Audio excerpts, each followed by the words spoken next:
Hello doctor நிகழ்ச்சியில் இன்னைக்கு உலக காது கேளாதோர் தினத்தை முன்னிட்டு ஒன்றுக்கும் மேற்பட்ட ஊனமுற்றோரின் மேம்பாட்டிற்கான தேசிய நிறுவனத்தின் முன்னாள் மருத்துவத்துறை தலைவர் டாக்டர் விஜயலட்சுமி அவங்க நம்மளோட இருக்காங்க. வணக்கம் மேடம். வணக்கம் சாலினி. ஓகே மேடம், இன்னைக்கு நம்மளுடைய டாபிக்கே காது கேளாதவங்க, அவங்கள பத்தின டாபிக் தான் நம்ம நிறைய பேச போறோம் அவங்களை குறித்து. ஸோ நேயர்களுக்கும் உங்களுக்கு காது பத்தி எதனாவது சந்தேகங்கள் இருக்கும் அப்படின்னா நீங்க நம்மளுடைய டாக்டர் கிட்ட பேசணும்னு நினைச்சீங்கன்னா 2986 0038 295205554 இந்த எண்களுக்கு நீங்க கால் பண்ணி டாக்டர் கூட நீங்க பேசலாம். இப்போ அவங்க நேயர்கள் கூட பேசுறதுக்கு முன்னாடி முதல்ல காது கேட்கல அப்படின்ற அந்த டெஃபிஷியன்சி பிறக்கிற குழந்தைக்கு எப்படி கண்டுபிடிக்கிறாங்க மேடம்? இப்போ செவித்திறன் குறைபாடு உள்ள குழந்தைங்கள இப்போ நம்ம பிறந்த உடனே எல்லா ஹாஸ்பிட்டல்லையும் அந்த ஃபெசிலிட்டி இருக்குது. ஓகே, ஆட்டோ அக்கஸ்டிக் எமிஷன் சொல்லுவாங்க, ஓஏஇ சொல்லிட்டு. அந்த மிஷின் குழந்தைய கோஆப்ரேட் பண்ண வேண்டாம், அது ஒத்துழைக்க வேண்டாம். சரி, குழந்தைய அது தூங்கிட்டு இருந்தோடனே அவங்க என்ன பண்ணுவாங்கன்னா ஒரு காதுலையாக வச்சு அதுலேருந்து வரப்பட்ட அலைகளை அவங்க பார்த்து காது கேட்குறதா இல்லையான்னு டெஸ்ட் பண்ணி சொல்லுவாங்க. அதுக்கு அந்த ஆடியாலஜிஸ்ட் படித்தவங்க இருக்காங்க, குறிப்பிட்டு அதுக்குன்னு படித்தவங்க தான். அவங்க தான் அது செக் பண்ணப்பட்டது. Bachelors in speech therapy and ஆடியாலஜின்னு ஒரு கோர்ஸ் இருக்குது, அவங்க படித்தவங்க தான். ஆனால் அதில் என்ன ஒரு இது இருக்குன்னா, நம்மளோட உள்செவியில் காக்லியான்னு ஒரு உறுப்பு இருக்குது. அந்த உறுப்பு சரியாக வேலை செய்யுதா அதுதான் கண்டுபிடிக்க முடியும். ஓகே, அப்போ இப்போ செவியில் 3 பார்ட்டாக பார்க்கலாம் நம்ம. வெளிச்செவி, நடுச்செவி, உள்செவி.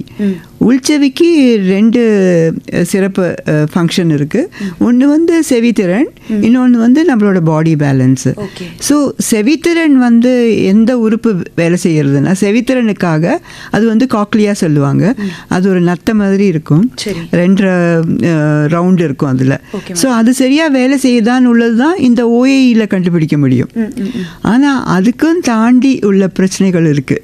அது கண்டுபிடிக்கணுமானா இந்த குழந்தைக்கு அட்லீஸ்ட் ஒரு 6 மாதம், 3 மாதம், 6 மாதம், 1 வயசு அந்த ஏஜில் தான் இந்த நம்மளோட செவியிலேருந்து காக்லியாவிலேருந்து மூளைக்கு அந்த சத்தம் அந்த ஒரு பார்த்து இருக்குது.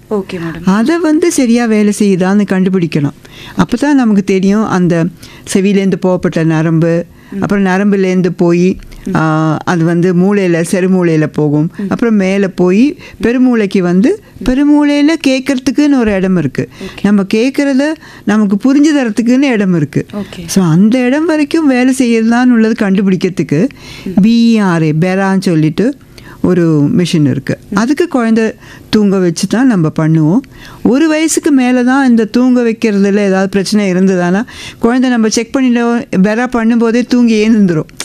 அப்போ நமக்கு சரியாக ஒரு ரிசல்ட் கிடைக்காது. அப்போ என்ன பண்ணுவாங்கன்னா 1 வயசுக்கு மேலேன்னா தூங்குறதுக்கு மருந்து கொடுத்து அவங்க குழந்தைய தூங்க வச்சுட்டு அது பண்ணுவாங்க. அப்போ அந்த ஓரோ இடத்துலையும் ஒரு வேவ் கிடைக்கணும், ஒரு அலை, அப்படியே 5 அலை இருக்கான்னு பார்ப்பாங்க.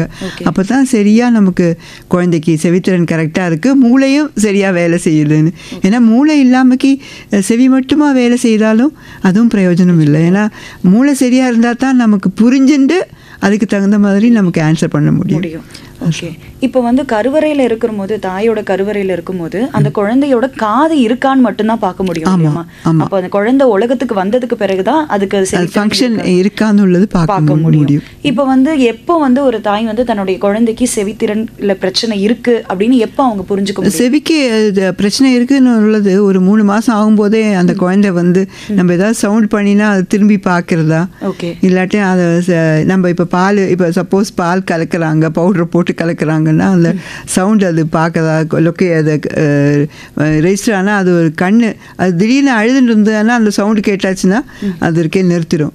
அதே மாதிரி தான் அம்மாவோட சவுண்டு கேட்டாச்சுன்னா குழந்தை நிறுத்திடும். ஸோ அம்மா அட் ஏர்லியஸ்ட் 3 to 6 மாதத்துக்குள்ளே ஒரு அம்மாவுக்கு நல்ல டெய்லி ஹேண்டில் பண்ணுற ஒரு அம்மாவுக்கு உடனே கண்டுபிடிச்சிடலாம். அதே மாதிரி தான் ஒரு சவுண்டு கேட்டால், திடீர்னு ஒரு சத்தம் கேட்டால் குழந்தை தூக்கி வாரி போடும். அது பிறந்தோடனே நமக்கு தெரியும். தெரியாமக்கு ஒரு கதவு டிம்னு மூடிடுச்சுன்னா கூட நமக்கு அந்த குழந்தை தூக்கி வாரி போடும், அந்த அதிர்வு கூட தூக்கி வாரி போடும் குழந்தைக்கு. அப்போ அதே மாதிரி உள்ள பட்டாசு போட்டால் அதுக்கு தெரியணும். ஸோ அதெல்லாம் வச்சு தான் அம்மா கண்டுபிடிக்க முடியும். ஸோ அது சம்டைம்ஸ் அந்த என்வாயன்மெண்டல் சவுண்டுலேருந்து உள்ளதை நம்ம அந்த தூக்கி வாரி போடுறத நம்மளால சம்டைம்ஸ் கண்டுபிடிச்சிக்க முடியாது, அந்த அதிர்வுகளை நோட் பண்ணியிருக்க மாட்டாங்க. ஸோ அதை அழுதுதானா தான் நமக்கு தெரியும். அந்த டும்முன்னு சவுண்டு கேட்ட உடனே அது தூக்கி வாரி போட்டு அழுதுதானா தான் அம்மாவுக்கு ஓ இது அழறது சவுண்டுனால தான் அழறதுன்னு. ஆனால் குழந்தை அழுவே இல்லாட்டா சமத்து குழந்தைன்னு தான் நினைப்பாங்க. ஸோ இப்போ 1 வயசு ஆன உடனே குழந்தை வந்து 3 அர்த்தமுள்ள வார்த்தைகள் அது சொல்லணும். அது தாத்தானோ அப்பானோ ஏதோ ஒரு வார்த்தை, பை பைனோ இல்லாட்டா நம்ம சொன்னால் அது இப்போ பை பை சொல்லுன்னா ஒரு 9 மாதத்தில் குழந்தை பை பை நீ காட்டுனா நம்ம சொல்லி கொடுத்தா அது இமிட்டேட் பண்ண தெரியணும். அதுக்கடுத்தும் அது கேட்டுட்டு புரிஞ்சுட்டு தான் அது பண்ணுறதுன்னு சொல்லி. ஸோ அம்மாவுக்கு வந்து அந்த டெவலப்மெண்ட் நல்லா தெரியணும். ஏன்னா குழந்தை வந்து கூன்னு சவுண்டு போடும், அக்கு இங்கு சொல்லும். அதுக்கப்புறம் குழந்தை வந்து அப்புறம் டாடா வா வா தாத்தா அப்படி சொல்லிகிட்டே போகும். அப்புறம் நம்ம சொல்கிறத இமிட்டேட் பண்ண பார்க்கும். அதுக்கப்புறம் தான் தானாகவே அதுக்கு செவித்திறன் இருந்தால் தான் வெளியில் உள்ள சத்தத்தை கவனித்து அதை இமிட்டேட் பண்ண பார்க்கும். Okay madam. ஸோ ரொம்ப முக்கியம் வந்து செவித்திறனும் மூளையும் தான். இப்போ வந்து இப்போ இருக்கிற ஜென்ரேஷனில் நிறைய நம்ம வந்து ஆட்டிசம் அப்படின்ற மாதிரி குறைபாடுகள்லாம் கவனிக்கிறோம். இப்போ அதுக்கு ஒரு முன்னாடி ஒரு 9 மாத குழந்தையோ இல்லை 10 மாத குழந்தையோ கூப்பிட்டா திரும்பி பார்க்கலன்னா ஃபஸ்ட்டு இப்போ இந்த ஜென்ரேஷனில் இருக்கிறவங்களுக்கு வேணால் ஆட்டிஸ்டிக் அவேர்னஸ் இருக்குது. பட் முன்னாடி தாத்தா பாட்டியா இருக்கும் போது கூப்பிட்டு திரும்பி பார்க்கலன்னா காது கேட்கலையா இருக்குமோ, காது கேட்கலையோ அப்படின்னு கேட்பாங்க. இதுக்கும் அதுக்கும் என்ன மேம் இருக்கு? ஸோ ஆட்டிசம் வந்து நீங்கள் அவங்களுக்கு பிடிக்கப்பட்ட சவுண்டு போட்டால் அவங்க வந்துடுவாங்க, திரும்பிடுவாங்க அவங்க. ஏன்னா இப்போ நீங்கள் மொபைலில் யூடியூப்பில் ஏதோ ஒன்று அவங்க ரொம்ப அடிக்டாக இருப்பாங்க. ஏன்னா இப்போல்லாம் ஒர்க்கிங் விமன் ஆனால என்ன பண்ணுறாங்கன்னா அவங்க வந்து அந்த மொபைலை 3 மாதத்துலேயே கொடுத்தவங்க இருக்காங்க. இல்லாட்ட டிவி போட்டு விட்டுடுறாங்க, ஆடு பார்த்தா ஓடியே வந்துடும். என் குழந்தைக்கு செவித்திறன் குறைபாடு இருக்கான்னு உள்ள டவுட்டு வயசானவங்களுக்கு இருக்குமே தவிர்த்து, பட் இந்த குழந்தை வந்து அதுக்கு பிடிச்ச சவுண்டுக்கு ஓடி வந்துடும். ஸோ அதுக்கடுத்தா செவித்திறன் இருக்குன்னு தானே. எல்லா ஃப்ரீக்குவன்சியில் உள்ள சவுண்டும் ஒரு பாட்டில் வருது, இல்லாட்டா ஒரு அட்வர்டைஸ்மெண்ட்டில் வருது. ஆனால் குழந்தை வந்து அதை கேட்டோடனே மட்டும் வந்துடும். அப்போ அதுக்கு வந்து தனக்கு வேணும்னா லிசன் பண்ணும். அதுதான் அதில் ரொம்ப முக்கியம். இப்போ அதுக்கு கொக்கமல்லன்னுங்கப்பட்ட சேனலில் அது மாதிரி உள்ளதெல்லாம் பார்க்க ஆரம்பிச்சிருது, இந்த சுட்டி டிவியெல்லாம் பார்க்க ஆரம்பிச்சிச்சுன்னா அது வந்து அது ரொம்ப பிடிச்சி பார்க்க ஆரம்பிச்சிடும். ஆனால் சுற்றுப்புறத்தில் இருக்கிற நம்மளோட மனிதர்கள் கூட ஒரு பாசப்பிணைவு கிடையாது இந்த ஆட்டிசம் உள்ள குழந்தைங்களுக்கு. ஸோ அதை வச்சு தான் நம்ம வந்து டிஃப்ரென்ஷியேட் பண்ண முடியும். ஓகே மேடம், ரொம்ப சீக்கிரமாக கண்டுபிடிச்சிடலாம். ஓகே. இப்போ அவங்களுக்கு பிடிக்கப்பட்ட பழக்கப்பட்ட சத்தமாக இருந்ததுன்னா அவங்க ரெஸ்பாண்ட் பண்ணாங்கன்னா அவங்களுக்கு ஹியரிங் இம்பேக்ட் கிடையாது. ஓகே டாக்டர், இப்போ நம்ம கூட பேசுறதுக்காக லிசனர் இருக்காங்க, அவங்க கூட பேசுவோம். வணக்கம். வணக்கம் மேடம். வணக்கம், யார் எங்கிருந்து அழைக்கிறீங்க? வேதாரண்யம் வட்டம் கருப்பம்புலம் தெற்கிலிருந்து சிவகுமார் பேசுறேன். நலமா இருக்கீங்களா? நலமா இருக்கேன். டாக்டர் கிட்ட பேசலாம் நீங்க. வணக்கம் டாக்டர். வணக்கம், சொல்லுங்க. நலமா இருக்கீங்களா டாக்டர்? நல்லா இருக்கேன் சார், சொல்லுங்க. அதாவது இன்றைக்கு பாத்தீங்கன்னா சின்ன குழந்தைகளாக இருந்தாலும் கூட அல்லது பெரிய மனிதராக இருந்தாலும் இந்த அந்த காதுல வந்து அழுக்கு எடுக்கிறேன் அப்படின்னுட்டு சில குச்சிகளையும் பின்னுகளையும் விட்டு காதை குடையிறாங்க. அது வந்து எந்த அளவுக்கு அவர்களுக்கு வந்து பாதிப்பை ஏற்படுத்தும்? ஒருவேளை அந்த மாதிரி செய்யறதுனால வந்து சுத்தமா செவித்திறன் குறைந்து போகுமா? அத பத்தி சொல்லுங்க. அடிக்கடி இந்த குளிக்கின்ற போது தண்ணி காதுக்குள்ள பூந்துகிட்டு அப்படியே அடைச்சிக்கிதுமா, அது வந்து எதனால அது மாதிரி அடிக்கடி நம்ம வந்து செய்கின்ற போது ஏதாவது பாதிப்பு வருமா அப்படிங்கறத பத்தி விளக்கமா சொல்லுங்க. நான் வந்து ரேடியோவுல கேட்டுக்கிறேன். சரி, நன்றி. ஸோ எப்படின்னா இப்போ நமக்கு வந்து நான் சொன்னேன்ல, செவியை வந்து 3 பிரிச்சுக்கலாம். வெளிச்செவி, உள்செவி, அப்புறம் நடுச்செவி. வெளிச்செவி, நடுச்செவி, உள்செவி அப்படித்தான் இருக்குது. ஸோ வெளிச்செவியில் தான் அந்த மடல் இருக்குது, அப்புறம் ஒரு சின்ன காவா மாதிரி இருக்குது, அது போய் அந்த ஒரு ஜவ்வில் போய் எண்ட் ஆகும். ஸோ இப்போ நீங்கள் வந்து இப்போ கேட்குறது வந்து அந்த ஜவ்வு இந்த ஒரு பாதை மாதிரி உள்ளே போகிறது இல்லையா, ஆடிட்டரி கெனால் சொல்லுவோம். அந்த இதில் தான் நமக்கு அழுக்கு வந்து அந்த அழுக்கு வந்து ஆக்சுவலி வேக்ஸ் சொல்லப்பட்டது வந்து செருமென்னு சொல்லுவாங்க. அது வந்து கடவுள் கொடுத்த ஒரு ப்ரொடெக்ஷன் அது. அப்போ நமக்கு வந்து அந்த பூச்சி பொடியெல்லாம் அந்த தூசியெல்லாம் அந்த நம்மளோட ஜவ்வில் போய் நம்மளை ஜவ்வை ஓட்ட போடாமல் இருக்கிறதுக்கு வேண்டி இருக்கிற ஒரு ப்ரொடெக்ஷன் தான், கடவுள் கொடுத்த ஒரு ப்ரொடெக்டிங் மெக்கானிசம் தான் அது. அப்போ என்ன ஆகுதுன்னா அது சின்ன குழந்தையிலேருந்தே அது எப்படின்னா அதில் அடையப்பட்ட அந்த அழுக்கு, அந்த செருமன் அதாவது வேக்ஸ் சொல்லுவாங்கள்ல, அது வந்து வெளிநோக்கி வந்து விடுறதுக்கு கடவுள் வந்து சின்ன கண்ணுக்கு தெரியாத சின்ன இந்த பெருக்கல் இது நம்ம வார்க்கட்டையெல்லாம் இருக்கும்ல பெருக்கத்துக்கு ப்ரூம் எல்லாம் இருக்குமே, அது மாதிரி சின்ன சின்ன இழையில முடி உள்ளே இருக்கும், சீலியா சொல்லுவாங்க. அது என்ன பண்ணுன்னா அதே வெளிப்பக்கம் பார்த்து அந்த அழுக்கெல்லாம் தள்ளி விட்டுடும். அப்போ நம்ம எண்டில் பார்த்தோம்னா நம்ம மடலோட எண்டில் பார்த்தோம்னா அது அந்த ஓட்டை இருக்கு இல்லையா, மடலுக்குள்ளே இருக்கிற அந்த ஓட்டை செவி மடலுக்குள்ளே, அதுக்குள்ளே பார்த்திங்கன்னா அழுக்கு வந்து நிற்கும். அதை நம்ம அப்படியே எடுத்துடலாம், ஒரு சின்ன சாஃப்டாக ஒரு பஞ்சு வச்சு எடுத்துடலாம். ஆனால் நம்ம வந்து குத்தி பின் போட்டு எல்லாம் பண்ணினா என்னாகும்னா அந்த அந்த இந்த பாதையில் அந்த ஆடிட்ரி கெனாலில் வந்து இருக்கப்பட்ட அந்த அணுக்கள், அதாவது செல்ஸ் சொல்கிறோம் இல்லையா, அந்த ஹேர் உள்ள செல்ஸு அது எல்லாமே கெட்டு போயிடும். அப்போ இந்த வெளிப்பக்கம் பார்த்து இந்த அழுக்கு வரப்பட்ட அந்த ப்ரோசஸே நம்ம கெடுத்துடுறோம். ஸோ அப்போ நம்ம பட்டு போடக்கூடாது சின்ன குழந்தைங்களுக்கு, அதே மாதிரி ஊசியெல்லாம் வச்சு போடக்கூடாது. அப்போ நம்ம இப்படி நீங்கள் கேட்டீங்க ஊசி வச்சு போட்டால் என்ன ஆகும்னு சொல்லிட்டு, அந்த ஊசியெல்லாம் எடுத்து உள்ளே போட்டோம்னா அங்கே வந்து சீழி பிடிச்சிரும், இன்ஃபெக்ட் ஆகிடும். இப்போ நம்ம யூஸ் பண்ணப்பட்ட பட் ஆனாலும் சரி, அது வந்து நமக்கு கண்ணுக்கு தெரியாத கிருமிகள் இருக்கும். அப்போ நம்ம என்ன பண்ணுறோம், உள்ளே போட்டு நோண்டும் போது அங்கே இருக்கப்பட்ட அந்த தோலோட கவரிங்கை வெளியில் எடுத்துடுறோம். அப்புறம் அந்த இடத்துல கிருமி போய் உட்காந்துட்டு இன்ஃபெக்ட் ஆகி அங்கே வந்து சீழ் கட்டி நமக்கு வந்து அடைஞ்சிரும். அது மட்டும் இல்லை, நீங்கள் குத்தும்போது சம்டைம்ஸ் என்ன ஆகுன்னா அந்த ஜவ்வில் கூட ஓட்ட விழுந்துடலாம்.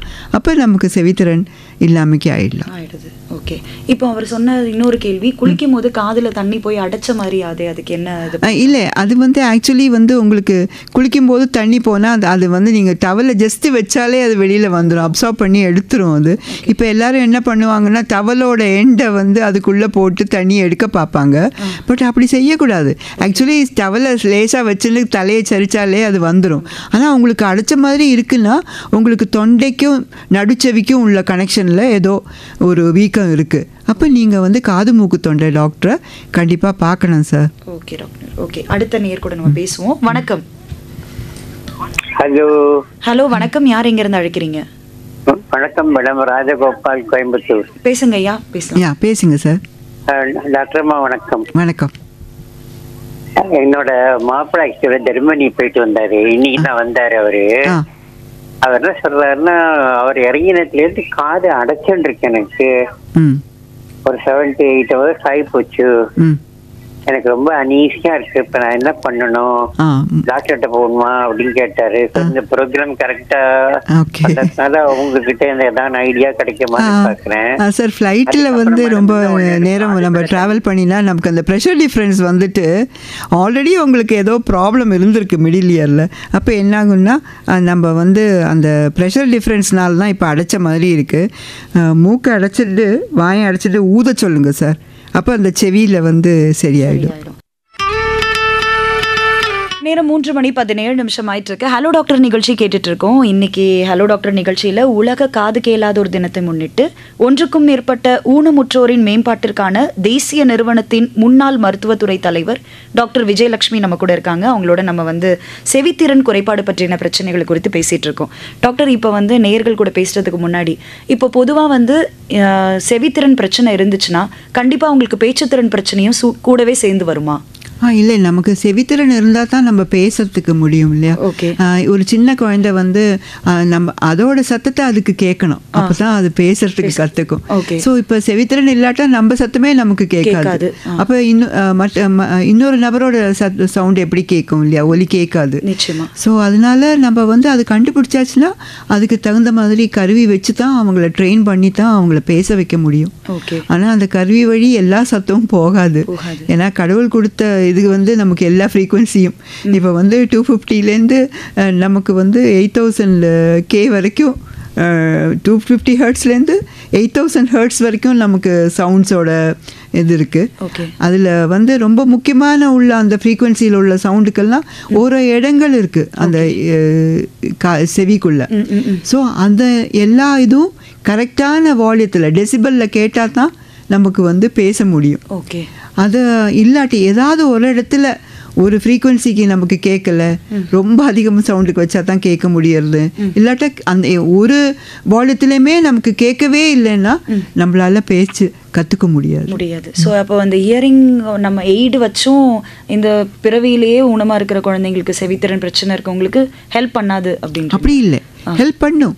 அது கண்டுபிடிக்கிறது. அப்போ இப்போ எப்படின்னா நம்ம ஒரு சாதாரணமாக ஒரு கருவி போட்டோம்னா அதில் இந்த ஹர்ட்ஸ் எல்லாம் நமக்கு வச்சு கரெக்டாக வால்யூம் அட்ஜஸ்ட் பண்ணி கொடுத்துருவாங்க ஒன் டைம். அப்போ என்ன ஆகுன்னா ஒரு சில டைமில் அவங்களுக்கு ஹை ஃப்ரீக்வன்சி லாஸாக இருந்தானா அதை ஆம்பிளிஃபை பண்ணாது அந்த கருவி. ஸோ இப்போல்லாம் ரொம்ப அட்வான்ஸ்டாக கருவி வந்துருச்சுங்க. ஆனால் ரொம்ப என்னதுன்னா ரொம்ப விலை ஜாஸ்தி, எல்லாரையாலையும் வாங்கி அதை மெயின்டைன் பண்ணுறது ரொம்ப கஷ்டம். ஸோ இப்போ நம்ம ஜாஸ்தி விலை வாங்க ப்ரோக்ராமபிள் டிஜிட்டல் எல்லாமே இப்போ எந்த சவுண்டு நமக்கு சத்தமாக கேட்கணுமோ அந்த இடத்த மட்டும் அட்ஜஸ்ட் பண்ணி எல்லாம் கொடுப்பாங்க. ஸோ அப்படியெல்லாம் வந்துருச்சு. ஆனால் அந்த கருவியை கொடுத்துட்டு அவங்கள தானாகவே பேசுகிறவாங்கன்னு கிடையாது. ஏன்னா அந்த உச்சரிப்பு அதெல்லாம் அவங்களால கற்றுக்கணும் அவங்க. Okay doctor. ஓகே மேடம், இப்போ நீங்கள் சொன்னீங்க இப்போ செவியும் பேச்சும் வந்து ரிலேட் ஆயிருக்கு. நம்ம பேசுறது நமக்கே கேட்டால் தான் நம்மளால பேச முடியும் அப்படின்னு. இப்போ நீங்கள் உங்களோட லைஃப்பில் உங்களுடைய கெரியரில் நீங்கள் நிறைய இந்த மாதிரி செவித்திறன் குறைபாடு பார்த்துருப்பீங்க. நீங்கள் பார்த்ததுலே வந்து இது ரொம்ப கஷ்டமாக இருந்துச்சு அப்படின்னு ஒரு ஏதாவது கேஸ் இருக்கா? இருக்கு. ஏன்னா சிலவங்களுக்கு வந்து உள்செவியில் காக்லியாவே இல்லாமக்கி பிறந்தாங்க. ஓகே. ஸோ அப்படியானா அவங்களுக்கு வந்து நம்ம கருவி வச்சாலும் பிரயோஜனம் இல்லைல்ல. ஸோ அவங்களுக்கு இப்போ நடுச்செவியில் வந்து சவுண்டை வச்சு அப்படி கொண்டு போகிறதுக்கு அது மாதிரி எல்லாம் வேண்டி வந்தது. ஆனால் அவங்க வந்து செய்கையில் மட்டும்தான் பேசுவாங்க. ஸோ நம்ம வந்து அது நம்ம கண்டே பிடிக்க மாட்டோம்ல. ஏதோ அவங்க வந்து இப்போ காக்லியர் இம்ப்ளான்ட்னு ஒரு ஆப்ரேஷன் இருக்குங்க, ஒரு சர்ஜரி இருக்குது. அது வந்து நம்ம 2 வயசுக்கு முன்னாடி ஒரு குழந்தைக்கு செவித்திறன் குறைபாடு இருக்குன்னு கண்டுபிடிச்சிட்டோம். ரொம்பவே அதிகமான செவித்திறன் குறைபாடு. ஏன்னா எவ்வளவு 120 வால்யூம் வச்சுட்டு கூட குழந்தைக்கு ஒரு ஃப்ரீக்குவன்சியும் ஒன்றுமே கேட்கல. அப்போ அது வந்து ரொம்ப ப்ரொஃபவுண்டான ஒரு லாஸு. அப்போ என்ன பண்ணுவாங்கன்னா அதுக்கு வந்து காக்லியர் இம்ப்ளான்ட்னு ஒரு சர்ஜரி இருக்குது. ஸோ அது பண்ணியாச்சுன்னா என்ன ஆகுனா அதில் அந்த இம்ப்ளான்ட் பண்ணியதுக்குமே செவிக்கு வெளியில் வந்து அந்த உபகரணங்கள்லாம் வெளியே தெரியும். ஆனால் அது சின்ன வயசுலேயே பண்ணின குழந்தைங்களுக்கு. ஆனால் எப்படின்னா அவங்க இம்ப்ரூவ் ஆகிடுவாங்க மேடம். ஆனால் என்ன ஆகுறதுன்னா இப்போ அப்பாவுக்கு அது பேரண்ட்ஸுக்கு பெற்றோருக்கு அது அவங்களால அவ்வளோ செலவு பண்ண கஷ்டமாக இருந்தது முன்காலத்தில். இப்போ வந்து இப்போ கவர்மெண்ட்டே சப்போர்ட் பண்ணுறது அந்த 9 லட்சம் ரூபாய் அந்த கருவிக்கு ஆப்ரேஷன் பண்ணி வைக்கிறதுக்கு. அப்புறம் அது முடித்த உடனே 1 வருஷத்துக்கோ 2 வருஷத்துக்கோ இன்சூரன்ஸ் கொடுக்குறாங்க. ஏன்னா குழந்தைங்க அதை தூக்கி போட்டுடுச்சுன்னா தண்ணிக்குள்ளே போட்டுடுச்சு. ஏன்னா அந்த ஒரு பார்ட்டுக்குமே ரொம்ப விலை. ஸோ அதனால நிறைய ஃபெயிலியர்ஸ் இருக்குது. அப்போ அந்த பேரண்ட்ஸுக்கு வந்து நிஜமாவே அஃபோர்டபுள் பேரண்ட்ஸாக இருக்கணும். கொஞ்சம் அவங்களுக்கு அந்த இன்சூரன்ஸ் சப்போர்ட் இல்லாட்டா கூட அவங்களால அந்த ஒவ்வொரு பார்ட்டையும் வாங்கி வைக்க முடியணும் காக்லியர் இம்ப்ளான்ட்டில். அது மட்டும் இல்லை, நம்ம எஜுகேட்டடாகவும் இருக்கணும் மேடம். ஏன்னா பேரண்ட்ஸ்க்கு வந்து கொஞ்சமாவது எஜுகேஷன் இருக்கணும். அப்போ அவங்க வந்து அதை எப்படி பாதுகாத்துக்கணும், குழந்தைக்கு பின்னாடியே ஓடணும். ஏன்னா குழந்தை அதை தூக்கி அதை போட்டுறக்கூடாது. ஆனால் குழந்தை அது வழி கேட்க ஆரம்பிச்சுன்னா வச்சுருக்கோம். ஆனால் ஏதோ ஒரு காரணவசால் அது கெட்டு போச்சுன்னா அப்புறம் வந்து உள்ள ப்ராப்ளம் வந்துடுச்சுன்னா குழந்தையோட அதுக்குள்ளே காதுக்குள்ளே சீழி போயிடுச்சு, அதை எடுக்க வேண்டி வந்துடுச்சு. அப்படியெல்லாம் வந்துடுச்சுன்னா திரும்பியும் கருவி தான் வைக்க வேண்டியிருக்கு. ஸோ ஒரு காதில் காக்லியர் இம்ப்ளான்ட் பண்ணி ஃபெயிலான கருவி வச்சுருக்கிறவங்கள நாங்கள் நிறைய பேரை பார்க்குறோம். ஸோ நிறைய ப்ராப்ளம்ஸ்னால அந்த காக்லியர் இம்ப்ளான்ட்னால வேலை செய்ய முடியலை. ஸோ நம்ம வந்து குழந்தைக்கு கருவி வச்சு ட்ரைனிங் கொடுத்துடலாம். அந்த காக்லியர் இம்ப்ளான்ட்னா நிஜமாவே அது ரொம்ப ஹெல்ப்ஃபுல்லாக இருக்கும். ஆனால் 2 வயசுக்கு முன்னாடி ஆப்ரேஷன் பண்ணணும். அறிவுத்திறனும் குழந்தைக்கு நல்லா இருக்கணும். அப்போ தான் குழந்தைக்கு வந்து முன்னேற முடியும். இல்லை சாதாரணமாக உள்ள கருவி போகிறோம்னா அதை வச்சு நல்லா டெவலப் பண்ணலாம். ஸோ சிறப்பு ஆசிரியர் இருந்தாங்கன்னா இதை பற்றி செவித்திறன் குறைபாடு உள்ள குழந்தைங்களை வந்து சிறப்பு ஆசிரியர் வந்து அவங்களோட ஜாப் வந்து ரொம்ப ஜாஸ்தி. ஸோ ஒவ்வொரு இதுவும் சப்ஜெக்டும் கற்றுக் கொடுக்கறதுக்கு அவங்களுக்குன்னு ஒரு முறை இருக்குது. அதை வச்சு நம்ம கற்றுக் கொடுக்க முடியும். ஸோ நம்ம வந்து நான் பார்த்ததில் வந்து நிறைய சந்தோஷமானவங்களும் இருக்காங்க, ஆனால் நிறைய கஷ்டப்படுறவங்களும் இருந்தாங்க. ஸோ அதில் வந்து இதே மாதிரி நடுச்செவி இதே மாதிரி குழந்தைக்கு காக்லியா இல்லை, ஸோ அந்த குழந்தைக்கு காதே கேட்க முடியாதுன்னு உள்ளவங்க இருக்காங்க. ஸோ அதே மாதிரி நடுச்செவியிலையும் பிரச்சனையாகி நடுச்செவியில் ஓட்டை வந்து அந்த காதில் டான்சில்ஸ் இருக்குது, அந்த த்ரோட்டில் டான்சில்ஸ் இருக்குது. ஸோ அந்த தொண்டை சதை சொல்லுவாங்க. அதை நம்ம கவனிக்காமக்கி விட்டு குழந்தையோட நடுச்செவியில் இருக்கப்பட்ட சின்ன சின்ன எலும்பெல்லாம் வெளியில் வந்து செவித்திறன் குறைபாடோடு வந்து நிறைய குழந்தைங்களை பார்த்துருக்கோம். ஓ, அப்போ தொண்டையில் இருக்கிற பிரச்சனையினால கூட காது நடுச்செவி வந்தாச்சுன்னா நடுச்செவி பாதிப்புனாலையும் செவித்திறன் குறைபாடு வரலாம். அப்புறம் இதெல்லாம் காதெல்லாம் நல்லா இருந்துட்டு கூட ஒரு சில குழந்தைங்களுக்கு சின்ன தலையாக போயிடுச்சு, இல்லாட்டா தலை பெருசாக ஆயிடுச்சு. அதனால இந்த காது கேட்க வேண்டிய இடத்துல மூளையில் பிரச்சனை வந்து செவித்திறன் இல்லாமக்கி போனவங்களும் அண்டர்ஸ்டாண்டிங் ஆடிட்டரி பர்செப்ஷன் சொல்லுவாங்க, புரிஞ்சுக்கிற தன்மை, சத்தம் என்னதுன்னு புரிஞ்சுக்கிற தன்மை வந்து மூளைக்கு தான் அது. ஸோ அதில் பிரச்சனை வந்த குழந்தைங்களையும் சின்ன தலையாக பிறந்த குழந்தைங்க நிறைய துக்கமான மூளையில் வந்து டியூமர் கேன்சர் வந்ததுனால செவித்திறன் போனவங்க அப்படிலாம் நிறைய பார்த்துருக்கோம்மா. அது நிறைய துக்கமாக பார்த்தது, கஷ்டமாக பார்த்தது நிறையவே கேசஸ் இருக்கு. இப்போ வந்து நீங்கள் சொன்னீங்க காக்லியா இல்லாமல் பிறந்த குழந்தைக்கு ஒரு காக்லியர் இம்பேர்மெண்ட் ட்ரீட்மெண்ட் இருக்குது அப்படின்னு சொல்லி. இல்லை, அது வந்து காக்லியா வேணும், அப்போ தான் காக்லியர் இம்ப்ளான்ட் பண்ண முடியும். காக்லியா வேலை அந்த 2.5 சுத்து நத்த மாதிரி ஒன்று உள்செவியில் இருக்குல்ல, அது ரொம்ப சின்னதாக இருக்கும். அதுக்குள்ளே இந்த வயரை கனெக்ட் பண்ணி தான் அந்த காக்லியர் இம்ப்ளான்ட் பண்ணுறாங்க. காக்லியாவே இல்லை இல்லாமக்கி பிறந்ததுன்னா அது பண்ண முடியாது. ஸோ இப்போ என்ன மாதிரி இருந்துச்சுன்னா நம்ம சர்ஜரி பண்ணி அதை இது பண்ணி இப்போ காக்லியா இப்போ வேலை செய்யலை, இப்போ குழந்தை பிறந்த உடனே மூளை காய்ச்சல் வந்துருச்சு, அப்போ மூளை பாதிப்பு விட்டுடுச்சு, காக்லியா அப்பவும் நல்லா இருக்கு. ஸோ அந்த காக்லியாவுக்கு அப்படி உள்ளவங்க போஸ்ட் மெனிஞ்சைட்டிஸ் சொல்லுவாங்க, சீக்வலே சொல்லுவோம். அதாவது மூளை காய்ச்சல் வந்த பிறகு குழந்தைக்கு செவித்திறன் போயிடுச்சு, அப்படி உள்ளவங்களுக்கு காக்லியா நல்லா இருக்கு, அப்படி உள்ளவங்க ரொம்ப சக்ஸஸ்ஃபுல்லாக ஆகிறாங்க. அதே மாதிரி காக்லியாவில் ஒரு சில இடம் வேலை செய்யலை, அப்படியானா அந்த இடத்துல அந்த கம்பியை அதை கனெக்ட் பண்ணி அவங்க சத்தத்தை கேட்க வச்சிடுறாங்க. ஸோ வெளியில் உள்ள சத்தங்கள்லாம் அவங்களுக்கு அப்படி கேட்க முடியும். காக்லியா கொஞ்சமாவது ஃபங்க்ஷனலாக அங்கே இருக்கணும், அந்த உறுப்பு அங்கே இருக்கணும், அப்போ தான் அந்த இம்ப்ளான்ட் ஒர்க் பண்ணும்.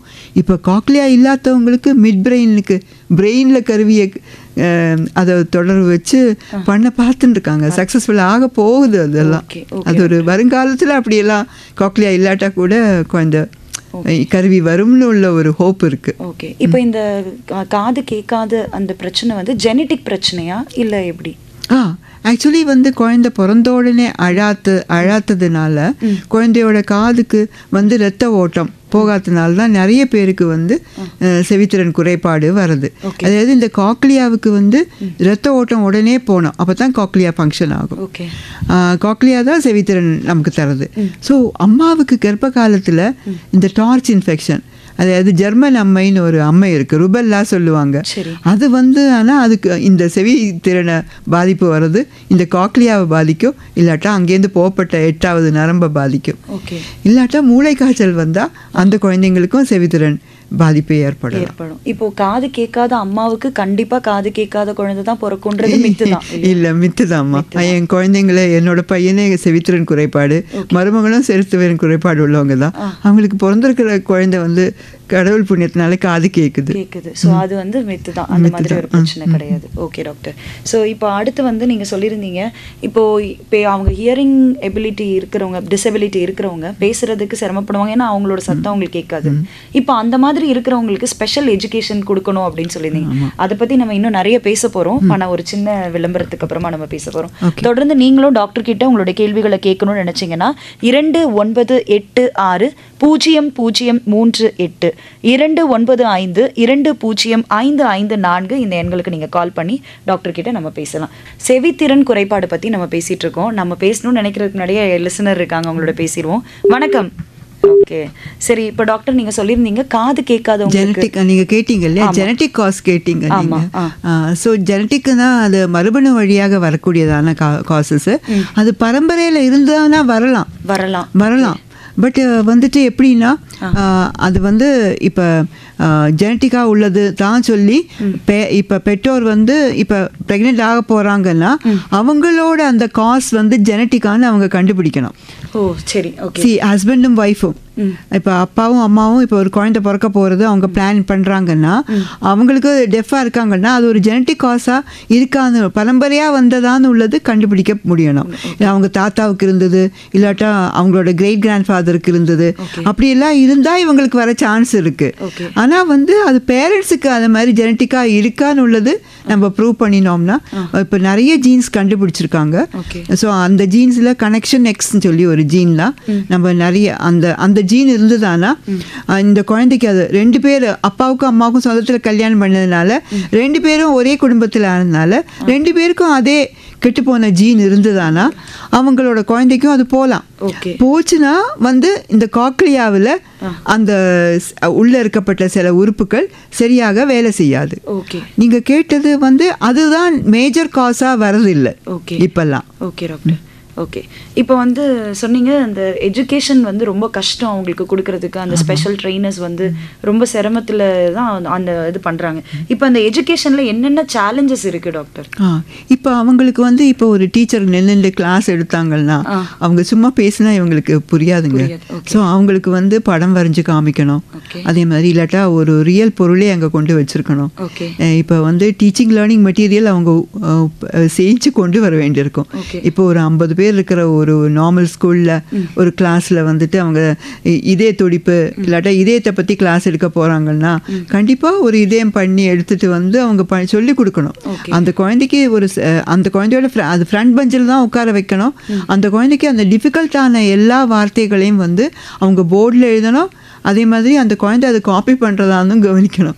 அப்போ இப்போ சிறப்பாசிரியரானால் இப்போ என்ன பண்ணுவாங்கன்னா அவங்களுக்கு எல்லா மெத்தட்ஸும் அவங்க கொடுத்துருக்காங்க. அவங்க வந்து படம் எழுத வைப்பாங்க, படம் வரைய வைப்பாங்க.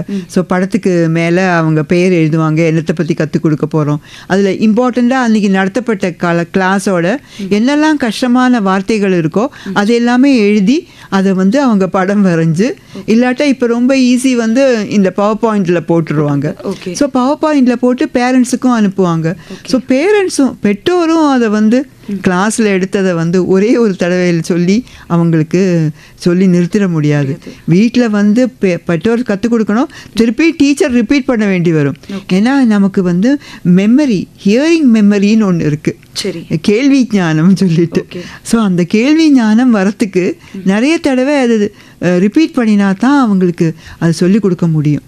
ஸோ ஒரு கிளாஸில் நின்றுட்டு லெக்சர் பண்ண முடியாது, ரொம்ப தள்ளி இருந்துட்டு டீச்சர் பேச முடியாது, போர்டில் திரும்பி நின்றுட்டு பேச முடியாது. ஸோ ஒரு வார்த்தைகளை இப்போ யூஸ் பண்ணுறாங்கன்னா, கொஸ்டின் கேட்குறாங்கன்னா, நீ வந்து ஸ்கெட்ச் த கேரக்டர் ஆஃப் புத்தான்னு சொன்னால் அது படம் வரைகிறதுக்கு இல்லை, அது ஸ்கெட்சுன்னு உள்ள வார்த்தையோட மீனிங் வந்து வரைன்னு தான் வரும். ஆக்சுவலி அதோட இன்னர் மீனிங் வந்து அவரோட கேரக்டரை பற்றி எழுதுன்னு தான் கொஸ்டின். ஸோ ஒரு ஜென்ரலைஸ்டாக எல்லா ஸ்கூல்லையும் இல்லை ஸ்கூல் பாலிசிஸ்லேயும் காலேஜ்லேயும் எல்லாமே இப்போ வந்து கொஞ்சம் பேருக்கெல்லாம் இப்போ தெரிஞ்சிடுது. ஏன்னா இப்போ ஒரு டெஃபுக்கு கற்றுக் கொடுக்கணும்னா அந்த ஒரு டெஃபினட்டாக ஒரு ஜெனரலைஸ்டு மாடல் வேணும். ஒரு பாடத்திட்டம் வந்து கரிக்குலம் வந்து எப்படி இருக்கணும்னு சொல்லி இருக்குது. ஸோ அதை ஃபாலோ பண்ணணும். அந்த ஜென்ரல் ஸ்கூல் டீச்சர்ஸ்க்குமே இப்போ பிஎட் எடுக்கிறவங்களுமே ஸ்பெஷல் பிஎட் படிச்சிருக்கணும். ஓகே டாக்டர், நம்ம தொடர்ந்து நேயர் கூட பேசுவோம். வணக்கம். வணக்கம். வணக்கம், யார் எங்கிருந்து அழைக்கிறீங்க? காஞ்சிபுரம் செல்வம். செல்வம், பேசலாம் டாக்டர் கிட்ட, பேசுங்க. ஹலோ, சொல்லுங்க சார். அதாவது பார்வை திறன் வந்து படிப்படியா கம்மியானா செவித்திறனும் கம்மியாகும்னு சொல்றாங்க. அதே சமயத்துல எனக்கு ஒரு 10 வருஷமா பார்வை சுத்தமா கிடையாது. எனக்கு கொஞ்சம் காது கேட்க மாட்டேங்குது, யாருன்னா கூப்பிட்டாவோ போனாவோ கேட்க மாட்டேங்குது. சரி, அது எப்படின்னு கொஞ்சம் சொல்லுங்க. இது வந்து நமக்கு உங்களுக்கு இப்போ எத்தனை வயசு இருக்கும் சார்? கட் ஆயிடுச்சு, நம்ம பேசலாம் டாக்டர். ஸோ நீங்கள் வந்து எஜுகேஷன் கொடுக்க வேண்டிய அவங்களோட கேள்விக்கு பதில் சொல்லவா? இப்போ ஒரு நபருக்கு வந்து இப்போ கண் பார்வை போயிடுச்சு, இப்போ கொஞ்சம் கொஞ்சமாக அவருக்கு செவித்திறனும் குறைஞ்சுட்டே வரலாம். ஸோ அப்படி வரலாம். அது வந்து ஜென்ரலாக ஒரு டீஜெனரேஷன் இல்லையா, டீஜெனரேட்டிவ் டிஸார்டர் சொல்லுவோம். ஸோ அது தேய்மானம் ஏற்படுறது. ஸோ எல்லா இடத்துலையும் தேய்மானம் ஏற்படுறது. ஸோ இவருக்கு வந்து என்ன பண்ணணும்னா இவரோட செவித்திறனோட அளவு எடுக்கணும் அவர். ஓகே. ஸோ ஒரு ஹாஸ்பிட்டல்லையோ இல்லாட்டா எங்கள் நிறுவனம் நிப்மெட் முட்டுக்காடுக்கு வந்தாச்சுன்னா ஸோ அவங்களுக்கு எவ்வளவு காது கேட்குறது, எந்த சத்தத்துக்கு அவருக்கு ரெஸ்பாண்ட் பண்ண முடியறதுன்னு கண்டுபிடிச்சிடலாம். அப்புறம் ஸ்பெஷல் டெஸ்ட் பண்ணி செவியோட இது உள்செவி, நடுச்செவி, புறச்செவி எல்லாமே சரியாக இருக்கான்னு கண்டுபிடிக்கலாம். ஸோ இதில் வயசாயாச்சுன்னா ஒரு நோய் இருக்குது. அப்போ அந்த உள்செவியில் இருக்கப்பட்ட அந்த எலும்பெல்லாம் ஆடித்தான் நமக்கு சத்தம் உள்ளே போகிறது. அந்த எலும்பு என்ன ஆயிடும்னா சுண்ணாம்பு பிடிச்சிடும். அப்போ சரியாக ஆடாது. இப்போ எப்படி கண்ணில் புற வரதோ சுண்ணாம்பு தானே அதில் அந்த லென்ஸ், கடவுள் கொடுத்த லென்ஸு வந்து அதில் கால்சியம் எல்லாம் டெபாசிட் ஆகி அந்த நமக்கு லைட்டு உள்ளே போகாமைக்கு ஆகிறது புற வந்தாச்சுன்னா. இப்போ அது மாதிரி தான் காதுலேயுமே அந்த எலும்பெல்லாம் ஓடாது. அதில் போய் கால்சியம் அடைஞ்சிச்சுன்னா அது ஆடாது. அதே மாதிரி அந்த நர்வ்லேயுமே டேமேஜ் கண்டக்ஷனில் வரலாம். ஆனால் எந்த இடத்துல பாதிப்பு இவருக்கு இருக்குது, ஈவன் நமக்கு வந்து ஒரு எம்ஆர்ஐ கூட பண்ண வேண்டி இருக்கலாம். ஒரு நரம்பியல் டாக்டரை, ஒரு காது மூக்கு தொண்டை டாக்டரை, ஒரு கண்ணு டாக்டரை, இவங்க 3 பேரையும் இப்போ நம்ம கிட்ட பேசின கொஸ்டின் கேட்டவர் வந்து பார்க்க வேண்டியிருக்கு. ஓகே, அடுத்த நேர் கூட பேசுவோம். வணக்கம் ரெயின்போ எஃப்எம். ஹலோ, வணக்கம். வணக்கம், யார் எங்க இருந்து? பொன்னேரி ஜெகடையில இருந்து கலீல் அஹமத் பேசுறேங்க. கலீல் அஹமத் பேசலாம், நம்ம டாக்டர்கிட்ட பேசுங்க. சொல்லுங்க சார். வணக்கம் டாக்டர். ஃபர்ஸ்ட் எங்க அப்பா பார்த்துக்கிட்டீங்கன்னா 60 வயசு ஆகுது எங்க அப்பாவுக்கு. சமீபத்துல இப்போ ஒரு என்ன சொல்றதுன்னா ஒரு 3 வருஷம் மேலதான் காது வந்து சரியா கேட்க மாட்டுது. கூப்பிட்டா கூட சத்தமா கூப்பிட்டாதான் கேக்குது. அது எங்க பாட்டிக்கு அந்த இது இருந்தது. எங்க பாட்டி வந்து 80 வயசு வரைக்கும் இருந்தாங்க. எங்க பாட்டிக்கு கடைசி காலகட்டத்துலதான் உங்களுக்கு ஒரு 75 மேல தாண்டின ஒன்னதான் அது மாதிரி ஆச்சு. இப்ப எங்க அப்பாவுக்கு 60 வயசுலயே இப்ப வந்துருச்சு. அது எதால மேம்? அது ஆக்சுவலா வந்துட்டு அந்த நீங்க வந்து செவித்திறன் குறைபாடு இருக்கிற அவருக்கு கருவி வச்சா அவருக்கு கேக்குமா இருக்கும்னு நினைக்கிறேன். நீங்க எங்க இருக்கீங்க சொன்னீங்க? பொன்னேரி மேம். அப்போ நீங்கள் வரலாமே முட்டுக்காடு. நீங்கள் வந்து ஈவன் நம்மளோட ராஜீவ்காந்தி ஜெனரல் ஹாஸ்பிட்டலில் கூட காது மூக்கு தொண்டையில் போனீங்கன்னா அவங்க செக் பண்ணிவிட்டு உங்களுக்கு கருவி கொடுத்து அவங்கள கேட்க முடியுமா இல்லையான்னு பார்க்க முடியும். ஏன்னா நமக்கு வந்து இப்போ அந்த ஒரு நரம்பு தேய்மானம்ங்கப்பட்டது நமக்கு வந்து குடும்ப பரம்பரையாக சீக்கிரமாக தேய்மானம் வரலாம். இல்லை அவருக்கு சுகர் இருக்கோ, சர்க்கரை வியாதி இருக்கா, இல்லை வேறு ஏதாவது பிரச்சனை இருக்கான்னு பார்க்கலாமே. ஓகே மேம், ரொம்ப அருமையா சொன்னீங்க. செல்வத்தில் செல்வம் செவிச்செல்வம் சொல்லுவாங்க. செவிச்செல்வம்ல ரொம்ப அருமையா சொன்னீங்க. நன்றி மேம். நன்றி டாக்டர். இப்ப நீங்க பேசும்போது சொன்னீங்க அவருக்கு வந்து சுகர் இருக்கா அப்படின்றத பாக்கணும். அப்ப வந்து இப்போ பிறப்புலே வந்து இந்த குறைபாடு இருக்கிறது ஓகே. இப்போ நடுவுல வந்து திடீர்னு வயசானதுனாலயோ இல்ல இப்போ ஏதோ ஒரு ஆக்சிடென்ட்னாலயோ இந்த மாதிரி எல்லாம் இருக்கும்போது இந்த சுகர் கூட வந்து காது கேட்காம போறதுக்கு ஒரு பாசிபிலிட்டியா? இல்ல, ஆக்சுவலி வந்துட்டு எப்படின்னா இந்த நியூரைட்டிஸ் சொல்லுவாங்கல்ல, இந்த எல்லா நரம்பையும் பாதிக்கும். ஓகே. ஸோ இந்த நரம்புக்கு போகப்பட்ட ரத்தம் ஓடினா தான் நரம்பு எல்லாமே சரியா வேலை செய்யும். சரி. சின்ன சின்ன நரம்புகள் எல்லாம் பார்த்தீங்கன்னா குட்டி குட்டியா நரம்பு இருக்கும்ல, நர்வ்ஸ் இருக்கும்ல, அதுக்கெல்லாமே ரத்த ஓட்டம் சரியா வேணும். இப்போ சர்க்கரை வியாதி இருந்தால் அந்த ரத்த ஓட்டம் அது வந்து ஓரோ இடத்துக்கும் போறத வந்து தடசமாயிடுறது. ஸோ அது கூட என்ன ஆகும், கொலஸ்ட்ரால் எல்லாமே சேர்ந்து ஒட்டிண்டு அந்த ரத்த குழாயை வந்து அடைச்சிடும். அப்போ நரம்பியல் பாதிப்பு வரலாம். அப்போ என்ன ஆகும்னா இந்த நரம்பியல் பாதிப்பு வந்தாச்சுன்னா நரம்பெல்லாம் சரியாக வேலை செய்யாட்டா எல்லா இதுவுமே கட்டுப்படுத்துறது, எல்லா புலன்களையும் கட்டுப்படுத்துறது கடைசியில் ஒரு நரம்பு தான். அந்த நரம்பு தான் மூளைக்கு எல்லாமே எடுத்து செல்றது. ஸோ அப்படி ஆகும்போது சுகர் இருந்தானா அவங்களுக்கு பிரச்சனைகள் அதிகமாக வர சான்ஸ் இருக்கு. இது நாள் வரைக்கும் சுகர் இருந்ததுன்னா கண்ணுக்கு தான் முதல்ல ஒரு பாதிப்பு அப்படின்னு நினச்சிக்கிட்டு இருந்தோம். காதுக்குமே பிரச்சனை வரலாம். ஓகே, அடுத்த நேர் கூட பேசுவோம். வணக்கம். ஹலோ, வணக்கம். யார் வணக்கம் சொல்லுங்க. வணக்கம் சாலினி மேடம். வணக்கம் சார். வணக்கம், சொல்லுங்க. நான் கூடாஞ்சேரியில குமார் பேசுறேன். பேசலாம் டாக்டர்ட்ட. சொல்லுங்க சார். வணக்கம் டாக்டர். வணக்கம் டாக்டர். கேக்குது சார், சொல்லுங்க சார். வணக்கம். எனக்கு வந்து ரைட் சைடு வந்து ஆல்மோஸ்ட் ஒன்னும் அவ்வளவு இதுவா இல்ல. ஃபர்ஸ்ட் அந்த அதாவது மைல்டா கேக்கும், ரொம்ப மைல்டா. லெப்ட் சைடு தான் ஓரளவு கொஞ்சம் கேக்குது. பட் அவங்க வந்து இந்த ரைட் சைடு சொல்றாங்க மேக்சிமம் உங்களுக்கு 15% தான் இருக்குன்றாங்க. அந்த காதுல இதை வச்சு சவுண்ட் கொடுக்குறாங்க. இதை கொடுத்துட்டு அவங்க சொல்றாங்க நீங்க சவுண்ட் கேட்கும் போது கையை தூக்கணும்னு. அது மாதிரி போட்டு பார்த்தா அவங்க 15%. இது வந்து பாத்தீங்கன்னா உங்களுக்கு மினிமம் வந்து 40% தான் இருக்கு லெப்டே. இப்ப அது நம்ம என்ன பண்ண, ஏன்னா மை ஏஜ் 75. இப்போ நம்ம ஏன்னா நம்ம சைட் கூட வெரி லெஸ், பார்வை கூட கொஞ்சம் கம்மி. இப்ப நம்ம அத ட்ரீட்மெண்ட் பண்ணலாமா? சரி, அந்த ஒரு காதில் வேணால் நீங்கள் வந்து இஎன்டியில் போயிட்டு அந்த நடுச்செவியில் இருக்கப்பட்ட அந்த எலும்பு ஆடாமைக்கு இருக்கானா அந்த அந்த ஒரே ஒரு காதில் அந்த ஸ்டெப்பிடெக்டமி பண்ணி இன்னொரு ஸ்டேபிஸ் வச்சு பாருங்களேன் சார். இப்போ நான் இது கேட்கறது கூட உங்களுக்கு லெஃப்ட் சைடை வச்சு தான் கேட்டுன்னு இருக்கேன்.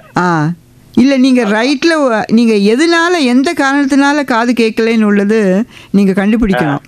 ஆக்சுவலி உங்களுக்கு வந்து இந்த நான் சொன்னேன் இல்லையா, ஒரு சிலவங்களுக்கு வந்து இந்த எலும்பெல்லாம் ஒட்டின்றோம் கால்சியம் டெபாசிட் வந்து, அப்போ மூவ் ஆகாமக்கு கேட்காமக்கு இருக்கும்.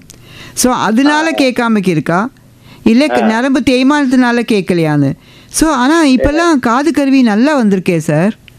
இப்போ நிறைய வந்திருக்கு. ஆமா, மிஷின் இருக்கு, 50,000 60,000 ஆமா இருக்கு. ஆமா, நீங்க போட்டு பார்த்து உங்களுக்கு வெளியில வந்து கருவி போட்டுண்டு நீங்க வெளியில நடந்து பார்த்து உங்களுக்கு சவுண்டு கேக்குதா, இன்னொருத்தர் பேசும்போது கேக்குதா, அதெல்லாமே அட்ஜஸ்ட் பண்றதுக்கு கருவி இருக்கு சார், நீங்க வாங்கிக்கலாம். இப்போ பேசும்போது கேக்குது, சில டைம்ல வந்து ரொம்ப மைல்டு கேக்குது, ஆனா சில டைம்ல வந்து காதுல ஏதோ இது பண்ணிட்டே இருக்க மாதிரி இருக்குது. ஓ, டினிட்டஸ். காது அப்படியே உள்ள மணி அடிக்கிற மாதிரி ஏதோ ஒரு ஓசை கேக்குது இல்லையா, சவுண்ட் ஏதோ வந்து. அப்படியானா நீங்க ENT டாக்டர்கிட்ட போங்க, அது சரி பண்ண முடியும் சார். அந்த சவுண்டு இல்லாமக்கி ஆக்கி தருவாங்க. காது மூக்கு தொண்டை டாக்டரை பாருங்க, அதில் வந்து நிறைய இந்த அறுவை சிகிச்சை பண்ணப்பட்ட டாக்டர் நல்லவங்களா இருப்பாங்க. அவங்களுக்கு இது வந்து அது நிறுத்த முடியும் சார். அது அந்த ஒரு சவுண்டு கேட்குது இல்லையா, அந்த சவுண்டுக்கு அதுக்கு ட்ரீட்மெண்ட் இருக்குது சார். காலையில் இப்போ வந்து பார்த்தீங்கன்னா நைட் ஏதோ ஒரு சவுண்ட், ஏதோ ஒரு மாதிரி ஒரு சவுண்ட் ஏதாவது கேட்குது, நம்ம போய் பார்க்குற சவுண்ட் இல்லை ஒன்றுமே. ஆமாம்மா, அது வந்து டினிட்டஸ் சொல்லுவோம் சார். அது வந்து நீங்கள் அது நிறுத்தத்துக்கு வழி இருக்குது. கருவி போட்டாலும் நின்றுடும் சார், காது கருவி போட்டாலும் நின்றுடும். அதே மாதிரி தான் ஒரு சின்ன ஒரு ஆப்ரேஷன் பண்ணினாலும் நின்றுடும் சார். அது ஒரு ENT எக்ஸ்பர்ட்டை பாருங்க சார். ஓகே ஓகே, நன்றி. ஓகே, நன்றி நன்றி நன்றி டாக்டர். இப்போ வந்து எனக்கு ஒரு பொதுவான கேள்வி இருக்கு. பொதுவா வந்து இப்போ இருக்கிற ஜென்ரேஷன்ல எங்களுக்கு ஸ்ட்ரெஸ் இருந்துச்சு அப்படின்னா பாடல் கேட்கணும் அப்படின்னு நாங்க நினைப்போம். இப்போ இந்த காது கேளாதவங்களோட ஸ்ட்ரெஸ் மேனேஜ்மெண்ட் எப்படி இருக்கும் டாக்டர்? அவங்களுக்கு ரொம்ப கஷ்டமா, ரொம்ப கஷ்டம். அவங்களுக்கு வந்து அவங்களுக்கு ஃப்ரெண்ட்ஸும் இல்லை, ரொம்ப ஐசோலேட்டடாக ஆயிடுறாங்க. அப்புறம் வந்து அவங்க பார்வையில் தான் கொஞ்சம் ஏதோ மூவி பார்த்து அப்படியெல்லாம் கொஞ்சம் பண்ணுறாங்க. கொஞ்சம் பேர்லாம் ஸ்ட்ரெஸ் ரிலீஸுக்கு நடக்க போகிறாங்க, கொஞ்சம் பேர் விளையாடுறாங்க. ஆனால் நிறைய பேர் வந்து டிப்ரெஸ்டு தாங்க. அவங்கள சமுதாயம் வந்து அவங்கள அக்செப்ட் பண்ணவே மாட்டேங்கிறது இல்லை, ஒரு ஃப்ரெண்ட்ஷிப் இல்லை. ஸோ ஸ்ட்ரெஸ் ரிலீஸ்க்கு நாங்கள் என்ன சொல்லி கொடுப்போம்னா, இந்த பால், அந்த ஸ்ட்ரெஸ் பால் இருக்குல்ல, அந்த ஸ்மைலி பால் அமுத்துறது, இல்லாட்டி வெளியில் நடக்க போகிறது, இல்லாட்டா அவங்களுக்கு பிடிக்கப்பட்டது என்னதோ அதை செடிக்கு தண்ணி ஊற்றுறது, அது மாதிரி அவங்களுக்குன்னு சொல்லி ஒரு ஹாபி சொல்லுது, நம்மள சஜஸ்ட் பண்ணுவோம். பட் அவங்களுக்கு ஒரு சைக்காலஜிக்கல் கவுன்சிலிங் வேணும் மேடம். நீங்கள் கேட்ட ரொம்ப நல்ல ஒரு கொஸ்டின்.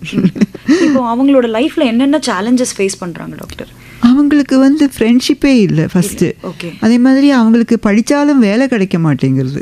ரொம்ப இப்போ வந்து ரொம்ப ஜாஸ்தியாக படிச்சிட்டாங்கன்னா வேலை கிடைக்க மாட்டேங்கிறது. ஒரு மாதிரி மீடியம் லெவலில் படித்தாங்கன்னா அவங்களுக்கு கிடச்சிடுறது, சந்தோஷமாக இருக்காங்க. 10th ஸ்டாண்டர்ட் 12th ஸ்டாண்டர்ட்லாம் படிச்சுட்டு இப்போ நீங்கள் பார்த்தீங்கன்னா செயின்ட் லூயிஸ் எல்லாம் படித்த குழந்தைங்க 12th எல்லாம் பாஸ் ஆனவங்க எல்லாமே KFCயில் இருக்காங்க. ஸோ அவங்களுக்கு அதெல்லாம் ரொம்ப சந்தோஷமாக இருக்காங்க, ஹாப்பியாக இருக்காங்க. பட் நீங்கள் பார்த்தீங்கன்னா ரொம்ப பட்டப்படிப்பு படித்து PhD எல்லாம் பண்ணிட்டு உள்ளவங்க வந்து நிறைய பேருக்கு அவங்களுக்கு தகுந்த மாதிரி வேலை கிடைக்க மாட்டேங்கிறது. அப்போ என்ன ஆகுதுன்னா, நமக்கு தகுந்த மாதிரி வேலை கிடைக்க மாட்டேங்கிறது. சமுதாயம் வந்து எடுத்து சொல்கிறாங்க, நீங்கள் உங்களால் ஒரு பெரிய கூட்டத்தில் உங்களால் பேச முடியாது, நீங்கள் நினச்ச மாதிரி உங்கள் லெவலுக்கு வர முடியாது, நீங்கள் எந்த லெவலில் உங்களை அட்ஜஸ்ட் பண்ண முடியுமோ அந்த லெவலுக்கு தான் உங்களை வேலையேறி. ஸோ அதுக்கு கவுன்சிலிங் கொடுத்து தான் நம்ம அவங்கள சேர்க்க வேண்டியிருக்கு. ஸோ அவங்களுக்கு வந்து அப்புறம் கல்யாணம். ஸோ அவங்கள இப்போ வந்து ஒருத்தர் சைகை காட்டப்பட்டவங்க, ஏன்னா சைன் லாங்குவேஜ் கண்டிப்பாக எல்லாருமே படித்தாங்கணும் மேடம். ஏன்னா இப்போ வந்து பேச முடியாதவங்க சைன் பண்ணுறதுனால ஒரு குறைபாடும் கிடையாது. அவங்க இப்போ செய்கை லாங்குவேஜ் படித்தாங்கன்னா நம்ம அது கற்றுன்னா அவங்கள்ட்ட பழகலாமே. இப்போ வந்து இந்தியன் சைன் லாங்குவேஜ் சொல்லிட்டு இருக்குது, அதுக்கு கோர்ஸே இருக்குது, 2 வருஷம் கோர்ஸு. நாங்கள் என்னோட நிறுவனம் இருக்குல்ல, நான் வேலை பார்க்குற நிறுவனத்தில் NIEPMDன்னு national institute for empowerment of persons with multiple disabilities, அங்கே வந்து 2 இயர் கோர்ஸ் இருக்குது. இப்போ நிறைய ஆன்லைன் கோர்ஸ்லலாம் கூட இந்த செய்கை படிச்சுக்கலாம். இப்போ வந்து அவங்களோட சேலஞ்சஸ் எப்படின்னா, அவங்களோட ஒரு லைஃப் பார்ட்னருக்கு செய்கை மட்டும்தான் தெரியும், ஒரு லைஃப் பார்ட்னர் வந்து பேசுகிற லைஃப் பார்ட்னர், அவங்க வந்து செய்கையே படிக்கலை. அப்படி ஆகும்போது அவங்கள அண்டர்ஸ்டாண்ட் பண்ணுறதுக்கு ரொம்ப கஷ்டமாக இருக்குது. அதே மாதிரி அவங்க வந்து நம்மளோட முகபாவனையில் நம்ம வந்து எப்போதும் நம்மளோட ஃபேஸே பார்த்துட்டு இருக்காங்க. இப்போ நம்ம வந்து ஏதோ ஸ்ட்ரெஸ்ஸில் அவங்க கிட்ட பேசினா அவங்க என்ன நினச்சிக்கிறாங்க, நம்ம ஏதோ தப்பு பண்ணிட்டோம் போல் இருக்கு. ஸோ சரியான ஒரு தகவல் தொடர்பாடு வந்து நடக்க மாட்டேங்குது அவங்களுக்கு. அது அவங்க வேலை பார்க்குற இடத்துல, அவங்களோட குடும்ப லைஃப்பில், அவங்களோட பார்ட்னர் கூட உள்ள லைஃப்பில் எல்லாத்துலேயுமே ஒரு ட்ராபேக்கு வரத்தான் செய்கிறது. அது என்னதுன்னா கரெக்டான ஒரு கம்யூனிகேஷன் லெவல் வந்து அவங்க ஃபேஸ் பண்ணப்பட்ட ஒரு பெரிய சேலஞ்சு. படிப்புக்கு தகுந்த மாதிரி வேலை கிடைக்க மாட்டேங்கிறது, இல்லாட்ட படிக்க முடியலை.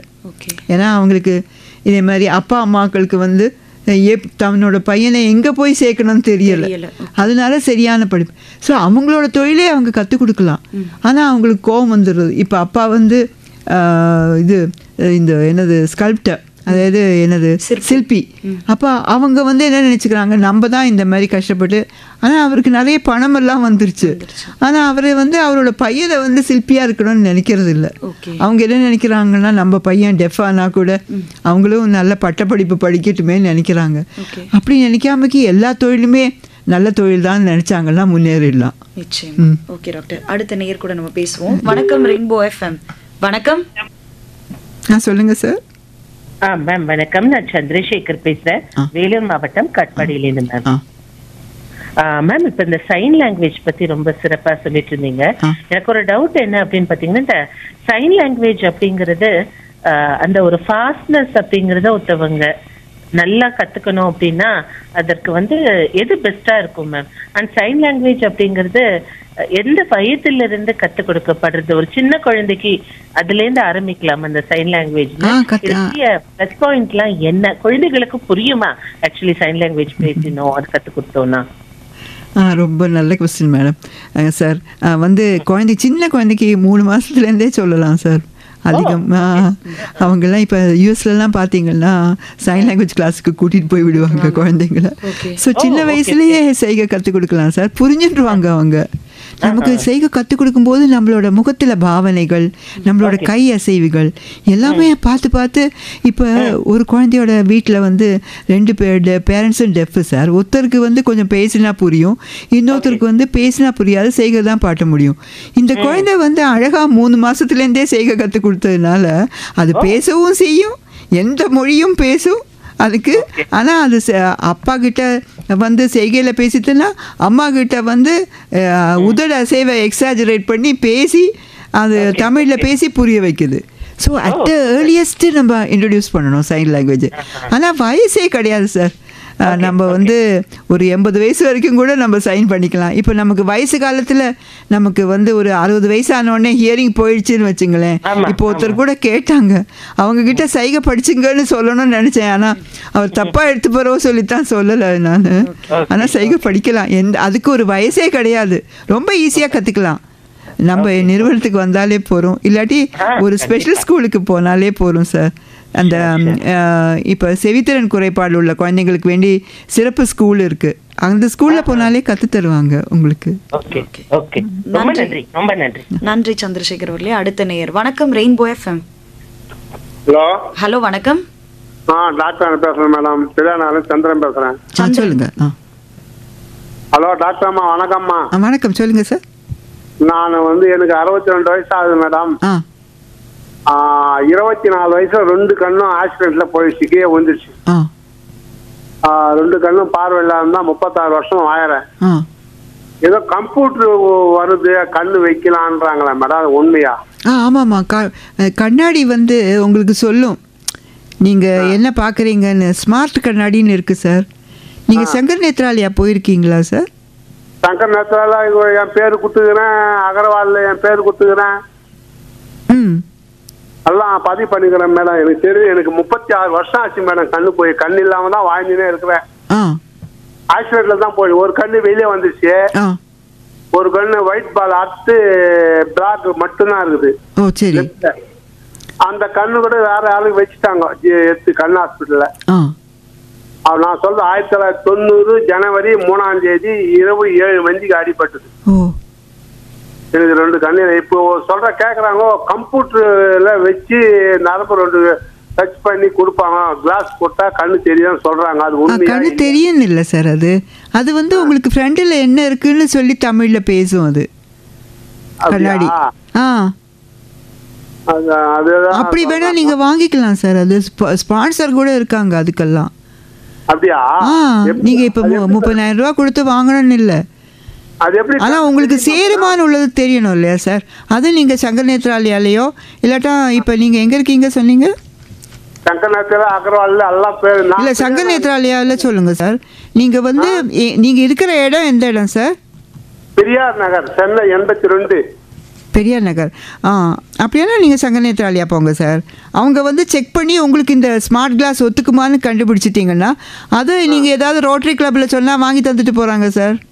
அவங்களுக்கு 30,000ங்கிறது ஒன்றுமே கிடையாது. நீங்கள் அணுகலாம். எனக்கு அவ்வளோ வசதி இல்லை மேடம். வசதி இல்லை, அதனால தான் உங்களை கண்டிப்பாக ஹெல்ப் பண்ண முடியும். ஓகே, நீங்கள் என்னோட நம்பர் வேணால் நோட் பண்ணிக்கிறீங்களா? 9444 380280. மேடம் ஒரு நிமிஷம் எழுதிங்க.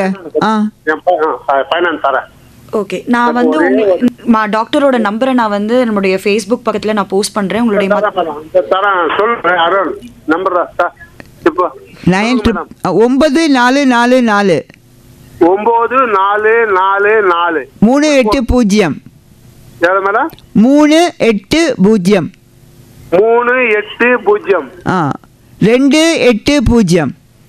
280 இதுதான் விஜயலட்சுமி.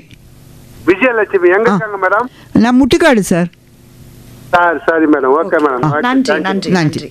ஓகே டாக்டர், இப்போ வந்து ஜென்ரலாக நம்ம நிகழ்ச்சியோட நிறைவு பகுதிக்கு நம்ம வந்தாச்சு.